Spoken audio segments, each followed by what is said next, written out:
Hey, welcome to the start of something new for the Gotham and Beyond podcast, Gotham and Beyond Stories. I'm your host, Vince. This will be an exclusive podcast just for YouTube. So tonight I'm going to dust off the mid '90s DC Heroes 3E campaign where I ran a Saturday morning energy through the kind of tactical frame type idea. It was bright, fast, and a little silly, and somehow it all held together. I'm going to recap what happened at my table and mention how I ran with APs, the action table hero points. It's a memory of something that I was going through notes and remembered. It's not really a transcript of what happened. So there's going to be a lot of rough edges when it comes to this. This is the charm, I think, of it. So I figured you guys would be interested in it. What I did was I ran a Saturday morning cartoon type thing with G.I. Joe. I was a big fan of that when I'm growing up, obviously in the 80s. And then in the 90s, when I was in high school, junior high school, we all played various different games, and one of them was DC Heroes Third Edition. And GI Joe was something that I tried to run just to see how it would work. And my players were into it because they were big fans of GI Joe themselves. Why not? The age group was perfect for it. So a kind of a GI Joe adventure was a lot of fun, and it appealed to them. So anyway, the first episode was called The Yard Job. It premiered. The premise was, we'll talk about the premise first. Star Labs had three crate sized components of experimental weather lattice. I made up some bullcrap. A serpent themed terror group wanted them to weaponize the storms, obviously, Cobra. Our team of heroes was assigned to intercept the handoff at a foggy freight yard before sunrise.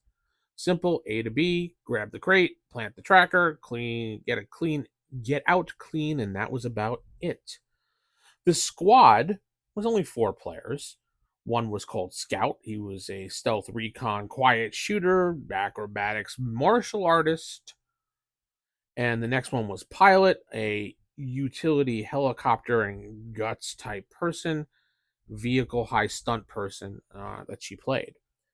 Next was called Tech, a medical gadgeteer, gadgetry medicine type person that kept the team patched up, and then Heavy, a suppressions fire, crowd control, not a murder machine, just a big presence, kind of like Roadblock type thing. The tone rule at the table was non lethal solutions earned hero points. If a player described a toy commercial stunt, I'd give them a small bump or some hero points just for the fun of it. It kept the choices heroic and fun, and I wanted to mimic the Saturday morning type cartoon attitude going on. So in the opening frame, I treated the fog situation OV increase against slight based actions. The yard lights gave pockets of normal OV, which led Scout kind of pick his lanes where he wanted to go.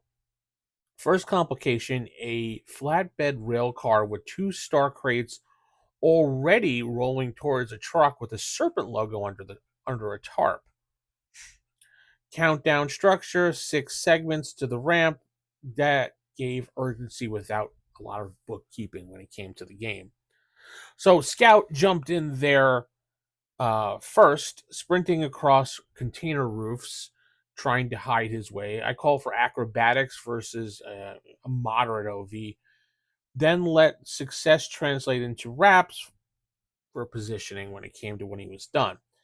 It felt good to let success buy fiction, so why not? Heavy climbed a catwalk and fired suppression bursts at the truck's tires. I kept EV modest and set the RV high enough that the result was sparks and stalled movements, not carnage. The players smiled and laughed. We were in the cartoon universe, so it was just a lot of fun. The one big villain, a white masked field commander with a long rifle, not a name, just a silhouette and a radio. They set the tempo by snapping a shot into the air and cued drones from the side of a truck. That became our single set piece, the drone cloud. I ran it as a swarm with a single AVRV and APs to describe its spread. The answer was obvious in a good way. It worked, and the players appreciated it. The pilot dipped the helicopter low and used the rotors to wash as an area effect, kind of like blowing the storm at them, whatever. We resolved it as vehicles versus AV swarm, with tech assisting over comms by calling the wind direction. It's kind of interesting how it played out. I let the help lower OV by one. So helping with the assisted radio, the OV went down by one at least. The wash scattered the drones and it also kicked the fog back, which gave the team perception edge for just a moment. That moment is all it really needed and what it mattered. Scout saw the flatbed's cupola pins. Tech slid under the rail car with a smoke canister. Two actions, one beat. I ran both on the action table and gave them a shared wrap pool and let the players spend those wraps to narrate knock off on effects. The pin popped, the smoke rolled, the second crate slowed, the first kept drifting towards the ramp. Heavy made the showpiece move. He jumped down, braced the sliding crate with the wheel jack he found, and wedged the pry bar under the lid to keep it shut. Body versus weight is the OV, then strength versus the flat RV to hold position. It barely succeeded. He took a bruise. Felt great at the table. Well, I mean, he didn't really take a bruise, just character.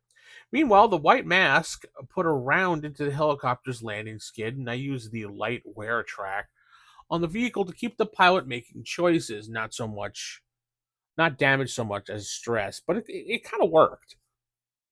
We hit our first explosion because it was that kind of show. The enemy tried to force the issue with a fuel barrel distraction. I let Heavy call the shot on the delayed charge that turned into a cinematic chaos without casualties. Parachutes appeared in the smoke. We all laughed. It kept the tone honest to the cartoon, and it really worked. The resolution was one crate was secured.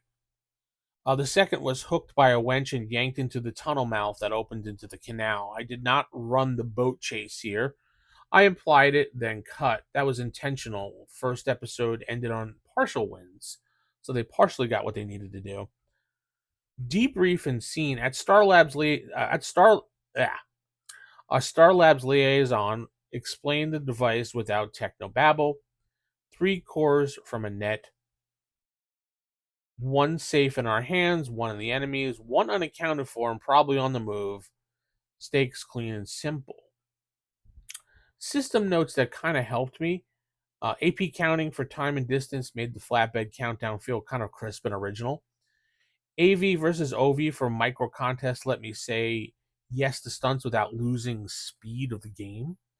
Rap pools spent as narrative leverage kept players pushing and moving forward. Hero points flowed when the action looked like a toy commercial and nobody died. That reinforced the cartoon logic without over preaching it constantly. What I would change if I ran this whole thing over again, I would show the field commander once, then get them off the stage sooner.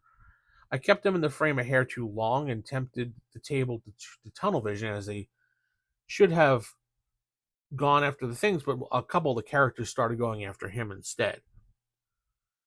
And I probably should have given Heavy a small ammo heat track to mirror the helicopter's wear track. Balance matters, even in a loud opener like that, like when I did. Table color was, well, we actually played the theme on a cheap, boombox because I had it on a tape. It was kind of warbled. You know how those old tapes sounded when you hit play after a while and you recorded over it 1,000 times? Well, we had snacks everywhere. We doodled little things here and there to explain how the thing was set up. And it felt very 90s in the best way. We closed with a PSA gag in character, Tech reminding a yard worker to verify your credentials and never leave experimental tech on the public siding. Knowing is half the battle, locking the other half in a cage is smart too. So that was kind of how the first episode that I ran of that. It was, tight, random. If you want me to swap things out, I mean, I probably could based on how things worked. So it was a fun thing overall. If you want me to, I can't remember the names. I was trying to think of the actual names of the characters, the call signs, but I can't remember that, and I didn't write that down, so I do apologize. Hopefully, you enjoy this episode. I'm gonna try doing more of these in the future. Have a great day, folks.